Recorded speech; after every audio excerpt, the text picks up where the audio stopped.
한반도 신무기 대백과 한반도의 군사대치 상황의 현주소를 정확히 파악하면서 평화로 가는 길을 모색해 보려는 한반도 신무기 대백과입니다.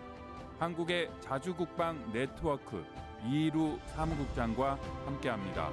사무국장님 안녕하십니까? 네, 안녕하십니까? 러시아가 한반도에 영향을 주는 태평양 함대에 최고 수준의 전투 준비 태세를 발령했습니다. 아주 묘한 상황에 묘한 움직임이라고 할 수 있는데요. 네, 모스크바 시각으로 따지면 4월 14일 아침에 세르게이 쇼이구 러시아 국방장관이 직접 태평양 함대에 최고 수준의 전투 준비 태세를 발령을 했습니다. 그래서 이 태세가 발령이 되고 나서 함대가 보유하고 있는 거의 모든 전투함, 거의 모든 잠수함, 그리고 항공기 전력들이 동해하고 오호츠크해 캄차카 반도 일대로 지금 출격을 해서 굉장히 고강도의 훈련을 하고 있는 상황인데요. 러시아 국방부하고 총참모부가 발표한 바에 따르면 현재 태평양 함대 훈련 부대에 국방부와 총참모부의 검열단이 파견돼 있고 동해하고 오츠크해 캄차카 반도에서 실탄, 미사일들을 쏘면서 굉장히 고강도의 실전적 훈련을 하고 있다고 합니다. 러시아 국방부가 밝힌 바에 따르면 이번 훈련의 목적은 적의 분쟁 영토 상륙을 저지하고, 그러니까 홋카이도 위쪽의 북방 도서들이 되겠죠. 그리고 동해하고 오호츠크해 일대의 해상 통로를 보호하는 능력을 검증한다. 이렇게 밝히고 있는데요. 자, 그런데 러시아가 동쪽에 있는 태평양 함대에 긴급 명령을 내리기 직전에 서쪽에 있는 부대들에게도 비상태세 명령을 내렸다고요? 태평양 함대의 전투준비 태세가 발령되기 나흘 전인 4월 10일에 북극해와 바렌츠해를 관할하는 북방함대도 이러한 전투준비 태세가 발령이 됐다는 겁니다. 이 북방함대도 이 전투준비 태세 발령을 받고 전투함, 잠수함, 항공기들을 대거 투입해서 북해와 바렌츠해 일대에서 고강도 훈련을 실시를 했는데요. 러시아 해군함대가 전투준비 태세를 발령을 하고 훈련을 실시하는 것은 굉장히 일상적인 일이지만 이번 훈련은 각국 정보기관들의 주목을 다 받고 있습니다. 그 이유는 이번 훈련을 전후해서 태평양 함대에 러시아가 가지고 있는 최신 전략자산이 배치될 가능성이 있고 또 그 전략자산이 5월 달에 일본에서 G7 정상회의가 있는데 그 정상회의를 겨냥한 무력 시위 수단으로 동원될 가능성이 있다. 이런 분석들이 나오고 있기 때문입니다. 그야말로 신경 쓰이지 아니한 이 두 번 부정은 배의 강조 아니겠습니까? 아주 우려가 되는 그런 부분인데요. 훈련의 초점이 잠수함 훈련이라고 하는데 그냥 일반적인 그런 잠수함이 아니라고요? 러시아 관영 매체가 보도하는 자료들 이것들을 보면은 지금 극동 지역의 블라디보스토크, 그다음에 러시아 북부 지역에 있는 세베로도빈스크 지역에서 두 종류의 잠수함이 출항을 했습니다. 그 블라디보스토크 지역에서는 오스카-2라고 하는 미국의 항공모함을 타격하기 위한 초음속 대함미사일을 잔뜩 싣고 있는 잠수함이 출항을 했고요. 북방함대, 그러니까 세베로드빈스크 지역에서 출항한 잠수함은 미국이 그리고 서방 세계가 인류 종말의 무기라고 부르는 그런 무기를 탑재한 신형 잠수함이 출항을 했습니다. 이 잠수함의 이름은 벨고로드인데요. 일단 태평양 함대 관할 구역에서는 태평양 함대가 보호해야 될 어떤 핵심 자산이 이 자산 전략 작전 지역으로 이동하는 것을 보호하는 그런 훈련을 실시했다라고 발표가 됐습니다. 여기서 말하는 태평양 함대의 보호를 받는 전략 자산이라는 것은 미국 본토를 타격하는 고레이급 전략원잠, 그러니까 탄도미사일을 수중에서 발사하는 그런 잠수함이고요. 그리고 또 미국 항공모함을 타격하기 위한 오스카-2급 순항미사일 원잠, 이 두 가지입니다. 태평양 함대가 지금 최고 수준의 전투준비 태세를 발령을 해서 이 잠수함들을 보호하는 훈련을 하고 있다. 이런 상황이고요. 북방함대 같은 경우에는 이 오스카-2급이 아니라 오스카-2급을 개조해서 만든 벨고로드라는 잠수함이 북극해 지역으로 진출하는 것을 보호하기 위한 그런 훈련을 하고 있는데요. 이 벨고로드 잠수함은 4월 3일 이 세베로도빈스크 해군 기지를 촬영한 위성 사진을 보면은 이때 미리 출항해서 바렌츠해를 거쳐서 북극해 쪽으로 간 것이 확인이 됐습니다. 이 북극해 지역이 중요한 것이 러시아 북극해 지역, 러시아를 맞대고 있는 북극해 지역에서 그대로 넘어가면은 캐나다 북부 해역이 됩니다. 러시아가 북극해에서 미사일을 발사하면은 캐나다 영공을 통해서 미국 본토로 떨어지는데요. 그렇기 때문에 미국을 직접적으로 위협할 수 있는 것이기 때문에 굉장히 위협적인데 주목할 만한 것은 일부 러시아 소식통들이 이 북방함대 관할 지역에서 훈련하고 있는 벨고로드가 북극 항로를 통해서 베링해를 통해서 태평양 지역으로 임시 배치될 것이다. 이런 소식을 전하고 있는 겁니다. 일부 소식통들에 따르면은 일단 이 잠수함은 러시아 정부 발표로는 2024년 1분기에 태평양 함대 지역에 정식 배치될 예정인데 그것보다 훨씬 앞당겨서 이 잠수함을 G7 정상회담이 있는 5월 전에 일본 근해에서 무력 시위용으로 임시 전개할 것이다. 이런 이야기들이 지금 흘러나오고 있습니다. 이 잠수함은 그 세계 최대의 잠수함입니다. 수중 배수량이 2만 4천 톤. 우리 한국 해군이 가지고 있는 가장 큰 잠수함이 수중 배수량이 4천 톤 정도인데 그것과 비교해 보면 정말 어마어마하게 큰 세계 최대의 잠수함이고요. 이 잠수함 안에는 길이 24m, 직경 1.6m의 어뢰처럼 생긴 수중 드론인 일명 포세이돈이 6발이나 들어갑니다. 멀리 북극해 지역에서 미국을 위협하던 러시아의 세계 최대 규모의 잠수함이 5월 전에 한반도 인근으로 새롭게 배치된다. 한국 잠수함 수중 배수량이 4천 톤인데 이 벨고로드는 2만 4천 톤이다. 한국에서 가장 큰 잠수함 6개가 붙어 있는 것. 이게 규모도 규모지만 문제는 아주 어마어마한 위력의 무기를 탑재한다라고 하는 건데 이름이 포세이돈이라고요. 포세이돈은 바다의 왕 아니겠습니까? 이 이름에 걸맞을 정도로 위력의 공격 무기라고요. 이 포세이돈은 뒤에 설명을 드리겠지만은 핵탄두를 탑재하고 최근에 북한이 선보이고 있는 해일과 비슷한 성격의 무기인데요. 이 포세이돈 수중 드론은 내부에 소형 원자로를 탑재해서 사실상 무제한의 사정거리를 가지고 있고요. 일반적인 잠수함보다 훨씬 더 깊은 수심까지 들어가기 때문에 일단 잠수함에서 발사가 되면 현존하는 그 어떤 수단으로도 대응이 불가능합니다. 자, 이렇게 대응이 불가능한데 이 수중 드론의 탄두로 탑재된 탄두는 인류가 지금까지 만들었던 가장 강력한 핵폭탄이라는 러시아, 과거 소련의 차르본바의 2배 가까운 100메가톤급 핵탄두인데요.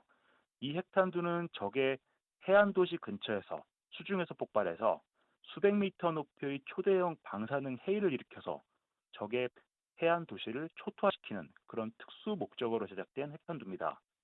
이 핵탄두가 어느 정도의 위력을 가졌느냐 하는 것은 시뮬레이션 결과에 따라 다르기는 하지만 일반적으로는 최소 500m 정도의 방사능 해일이 발생을 하고 이것이 미국 서부 해안에서 터질 경우에 캘리포니아나 오리건, 워싱턴주의 절반 정도가 방사능 해일로 초토화된다.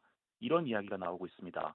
그래서 이런 무기가 만약에 태평양 지역에 배치돼서 한국이나 일본을 겨냥해서 발사되면 한 발로도 한국과 일본 전역이 방사능으로 뒤덮이는 그런 끔찍한 참극이 벌어질 수 있기 때문에 이 잠수함 그리고 이 어뢰에 대해서 국제사회의 관심이 집중되고 있는 겁니다. 현존하는 이 서방 세계의 기술력과 방어력으로는 막을 수 없는 어마어마한 위력을 가진 이 러시아의 공격 무기들이라고 했는데 설명을 들으면서 또 드는 생각은요. 우크라이나를 침공한 러시아군의 최근 모습이 떠오르는데 우크라이나 침공 후에 뭐 금방 우크라이나를 점령할 듯이 이 위세를 떨쳤지만 굉장히 1년 반 가까이 고전을 하고 있습니다. 그래서 러시아군이 자랑하고 선전했을 만큼의 육군 전력은 아니다라는 건데 이 해군 전력, 잠수함, 핵어뢰 이것도 그들이 자랑하는 것과 실제적인 위력은 좀 차이가 있지 않을까요? 라는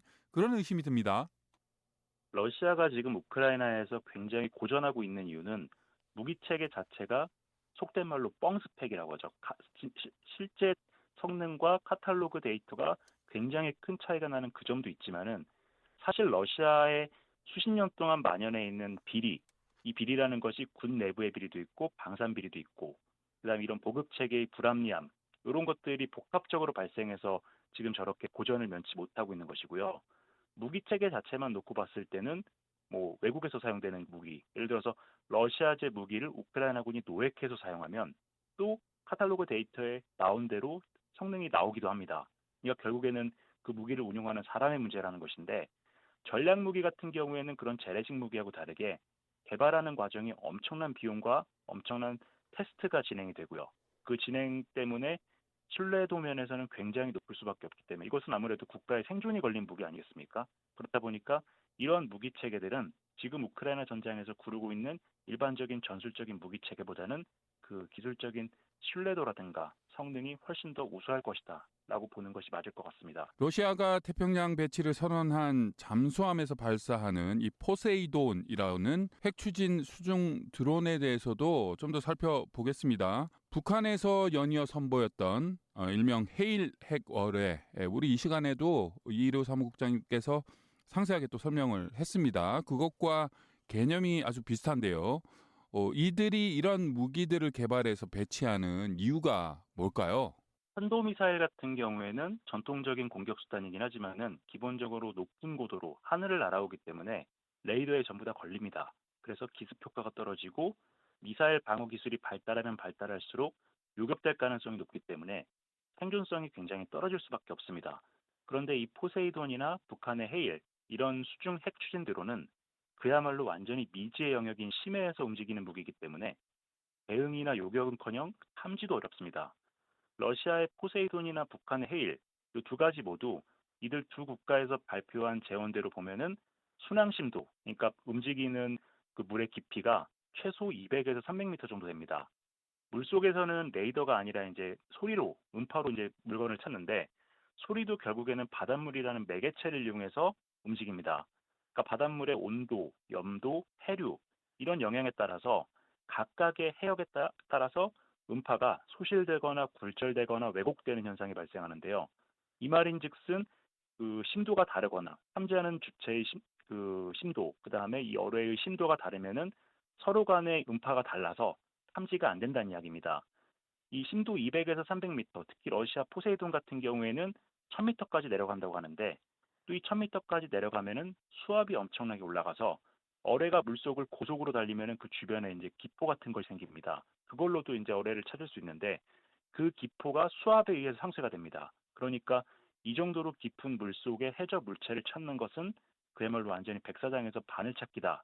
이렇게 말씀드릴 수 있는데 러시아도 이렇게 찾기 어려운 무기를 이용해서 추구하는 바가 있습니다. 러시아 입장에서는 미국의 동해안, 서해안에 아까 말씀드렸던 수백 미터 높이의 방사능 해일을 일으켜서 미국의 핵심 도시들을 전부 다 쓸어버리는 그런 목적도 하나 가지고 있고요.